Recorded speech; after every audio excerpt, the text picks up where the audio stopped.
All right, guys.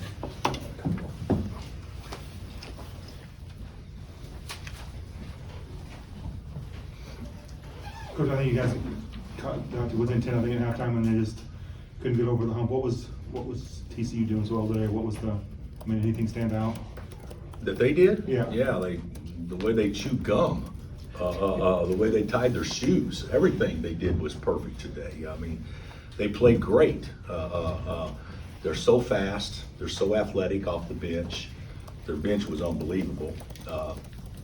And, you know, we actually got a ton of good looks in the first half. A ton. I mean, we missed a lot of layups and didn't finish some plays. Grady got some looks, didn't knock them down. But over a course of time, you know, you have to be able to defend somebody and stop somebody, and we never defended them today. So that was a beat down, not from right from the jump, but the way we guarded, we gave them confidence early, and they took that confidence and ran with it. Coach Self, Stephen Johnson, Fort Worth Star-Telegram. You kind of touched on their bench. You held their two best players, Mike and Emmanuel Miller, to this combined 20 points. Is that usually a situation where you feel like you would probably win that game if you did that? You know what? I won't even look at it that way, because I think TCU's got something pretty special going. You know, if you look at the end of the game, when Miles could have tried to dribble out the clock and get his own shot, he would throw it to the guy that felt like they had the best matchup. Really unselfish. And then that guy would try to score. So I think it's a little misleading, because in a tight game, I think that those two could go out and get more. I think that they just didn't do it today, in large part because of Miles. He has the ball, so he controls it more than anybody else. But everybody was so good, and they had one focus today, and that was to win the game. Their focus wasn't to win the game and me get mine.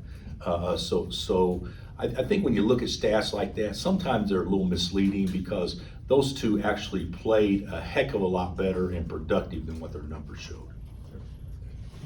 Coach, you guys were down 22 in the first half, cut it to 10 at halftime. I think everybody was assuming you would just keep on the roll. What happened at the start of the second half that never let you get back into the game? I don't think we scored.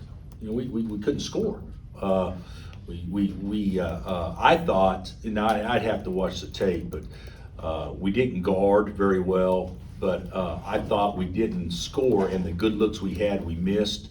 But I thought it got a little bit like we were playing like there was a 10-point play in our back pocket, as opposed to just trying to win that possession. And so, you know, that happens a lot when you get behind like that, and these guys haven't been behind a lot, but 10 was manageable. But when it went to 16 pretty quick, you knew, and we didn't have any momentum, and basically, you know, both teams were in the bonus with 12 and a half left. So, you know, and they're a great free throw shooting team. We just didn't put ourselves in a position to be able to, you know, press, trap, create deflections or turnovers, in large part because their individual speed wouldn't allow us to do that. Jalen talked a lot about, I mean, he said the word pride a bunch of times. Is that what this comes down to moving forward for those guys? Just having some pride, and especially defensively, he was talking about? Yeah, well, we talked about that a lot, so he's probably echoing my sentiments as much as anything. But the thing about it is, this team has done really well. But this team has done really well and caught some good fortune in doing well.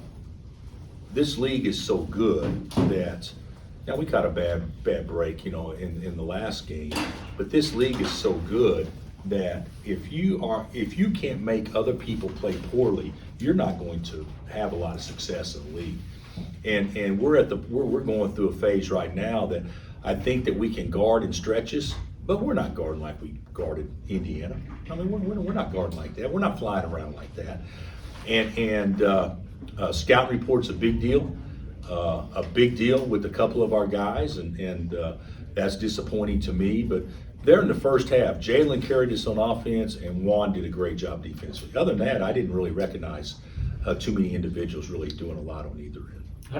How worried are you about another score, or some guys like Kevin and Grady maybe in slumps? Jalen's obviously scoring very well and can get what he gets, but are you worried about that at all?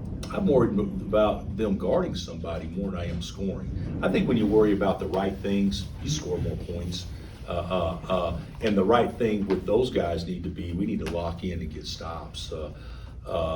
And understand that, this guy goes right, this guy goes left.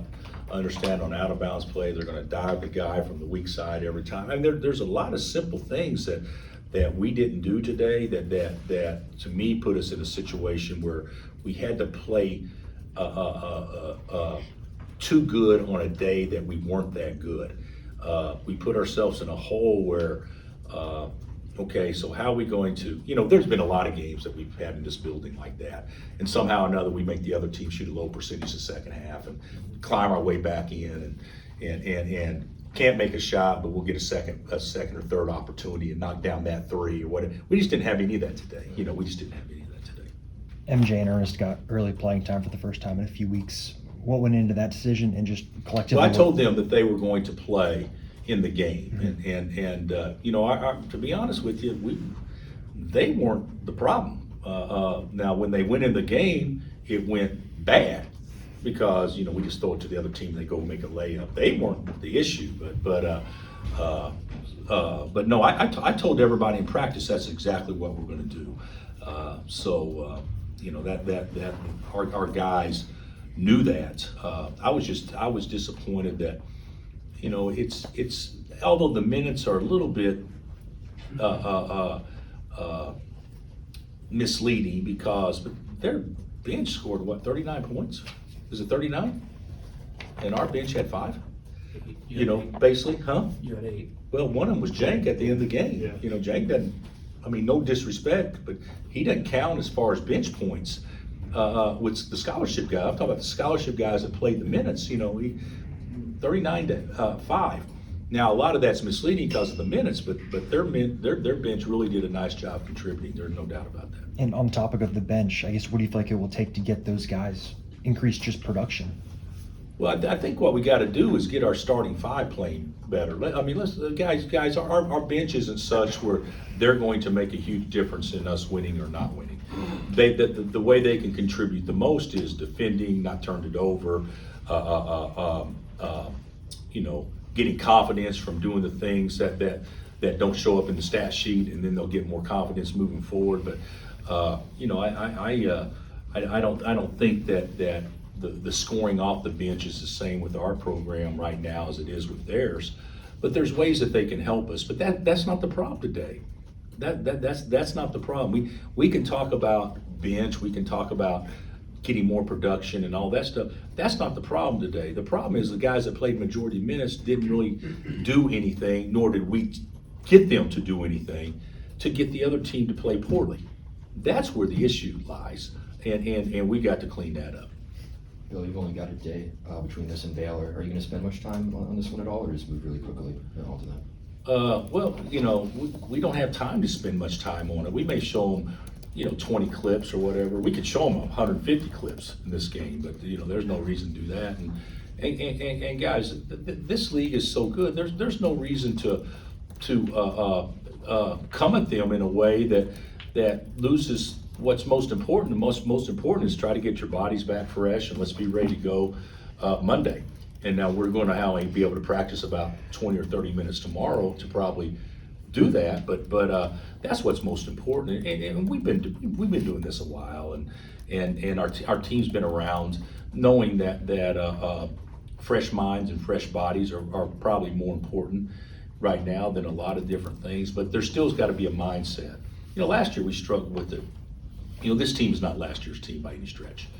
Last year's team had a couple of alpha dogs, and we certainly got one this year in Jay Will. There's no doubt about that. But last year's team, they were experienced enough, they understood enough that, hey, if in this situation, this is how they play to the high-low, this is where they catch it, we got to deny this, we can't let them catch the ball in their spot.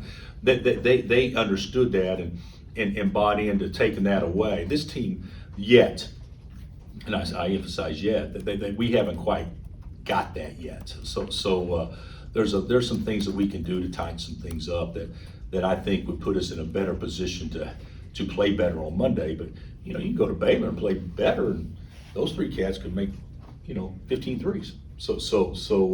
Or 12 threes or whatever it be. So you know, a lot of it is we got to be energized, and we didn't play with much energy today. How much of that do you want to come from those guys that have been around, started on the national championship team, all that stuff? I mean, do you look extra at them right now to get the rest of them going, or does it come from your voice, or where does that come from? I think it comes from within as much as anything. Okay. Yeah, I think it comes from within as much as anything. But I'll be honest with you. It starts within the individual. It starts within me. It starts within our assistant coach. It starts with the individuals looking in the mirror and say, you know what, I got to improve in this area and take it serious. That's where it starts. And our guys have always responded, so I anticipate them doing that. Anything else for Coach?